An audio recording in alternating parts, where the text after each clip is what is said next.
C'est un échec cinglant pour la ministre de la Culture. Ce lundi 30 juin, l'Assemblée nationale a rejeté la réforme Dati avant même son examen. La motion de rejet préalable, votant 132, exprimé 132, majorité 67 pour 94 contre 38. L'Assemblée nationale a adopté.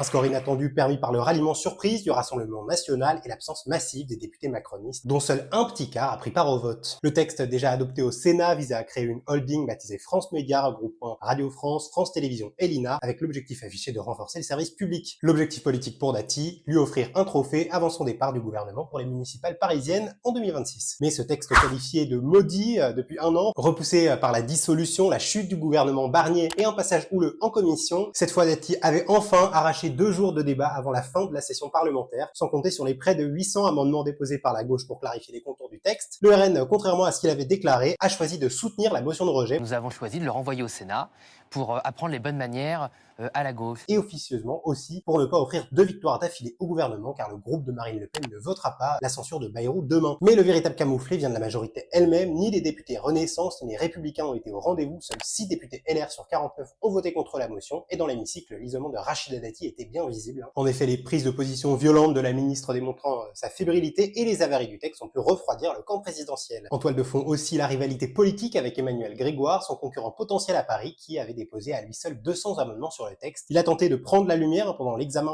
du texte et s'est réjoui publiquement de ce rejet, pendant que les militants socialistes votaient pour désigner leur candidat aux municipales parisiennes. Dehors aussi, la contestation est forte. À Paris comme en région, des centaines de salariés de France Télé, Radio France et l'INA étaient mobilisés sur les pancartes Rachid démission, Dati Titanic ou Rachida corruption. Ça commence à ressembler à un enterrement lâché à un syndicaliste CGT, soulagé par le retrait du texte, mais toujours soucieux des conclusions du rapport de Laurence Bloch. Pour l'instant, le texte retourne au Sénat où il a été voté il y a 2 ans, mais Dati, pressenti pour quitter le gouvernement quelques mois avant la campagne des municipales, pourrait ne jamais récolter les fruits d'une réforme qu'elle avait récupérée clé en main pour valoriser son action rue de Valois et qu'elle était quasiment la seule à défendre. Alors, penses-tu que Rachida Dati va abandonner la réforme ou se battre pour elle jusqu'au municipal? Je te laisse me dire ce que t'en penses en commentaire et n'hésite pas à t'abonner pour suivre toute l'actualité des médias.